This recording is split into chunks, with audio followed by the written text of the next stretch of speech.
हरे कृष्णा। आज हम गीता के पहले अध्याय के 10वें श्लोक के बारे में जानेंगे। तो वो है अपर्याप्तम तदस्माकम बलम भीष्माभिरक्षितम पर्याप्तम त्विदमेतेषां बलम भीमाभिरक्षितम। इसका अर्थ है कि भीष्म के द्वारा हमारी रक्षित सेना अपर्याप्त है, किंतु भीम के द्वारा रक्षित सेना पर्याप्त है। अथवा भीष्म के द्वारा हमारी रक्षित सेना अपरिमित है, किंतु भीम के द्वारा उनकी रक्षित सेना परिमित है। अपर्याप्तम तदस्माकम बलम भीष्माभिरक्षितम।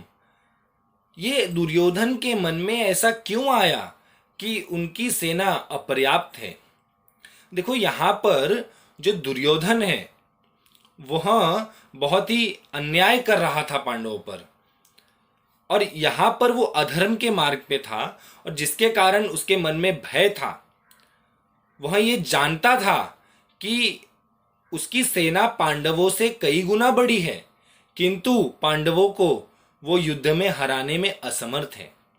वह सोचने लगा कि हमारी सेना में कहीं भी एकता नहीं है, मतभेद है। अरे, हमारी सेना में तो जो पितामह भीष्म है वो तो अभय पक्षपाती है। वो दोनों की ओर से है, पांडवों की ओर से भी और कौरवों की ओर से भी। और वो तो श्री कृष्ण के बहुत बड़े भक्त है। युधिष्ठिर का भी वो बहुत ही सम्मान करते हैं, और अर्जुन पर भी उनका बड़ा स्नेह है। ऐसे ही भीष्म पितामह हमारे सेना के मुख्य सेनापति है। वो हमारी ओर से होते हुए भी वो पांडवों का भीतर से भला चाहते हैं। ऐसे में हम कैसे सोच सकते हैं कि हमारी सेना पांडवों के मुकाबले समर्थ है, उन्हें हरा सकती है? हम पर्याप्त नहीं हैं। पर्याप्तम त्विदमेतेषा बलम भीमाभिरक्षितम। ये पांडवों की सेना हम पर विजय प्राप्त करने में बहुत समर्थ है, क्योंकि इनकी सेना में बहुत एकता है, इनमें मतभेद नहीं है। अरे, ये पांडवों की सेना का संरक्षण तो स्वयं वो भीम कर रहा है।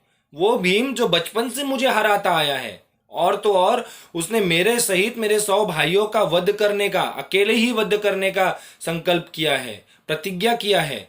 वह भीमसेन, उसका शरीर तो वज्र के समान है। मैंने उसे जहर पिलाया था, फिर भी वह नहीं मरा।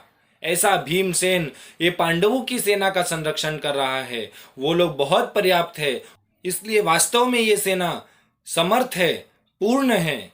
अब प्रश्न यहाँ पर यह उठता है कि जो दुर्योधन है अपनी सेना का संरक्षण हेतु वह भीष्म जी का नाम लेता है, जो कि सेनापति पद पर नियुक्त है, किंतु पांडवों की सेना का संरक्षण में वह भीमसेन का नाम लेता है, जो कि सेनापति नहीं है।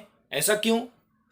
ऐसा इसलिए है क्योंकि यहाँ पर जो दुर्योधन है वह पद नहीं देख रहा, वह शक्ति देख रहा है। और बचपन से ही भीमसेन का बहुत ही बड़ा प्रभाव रहा है दुर्योधन पर, जिसकी वजह से वह भीष्म पितामह जी की शक्ति की तुलना कर रहा है। उसी तरह वह कह रहे जैसे भीष्म पितामह हमारे सेना के संरक्षण में खड़े हैं, वैसे ही पांडवों की सेना के संरक्षण में भीमसेन खड़ा है, इसीलिए उनकी सेना पर्याप्त है।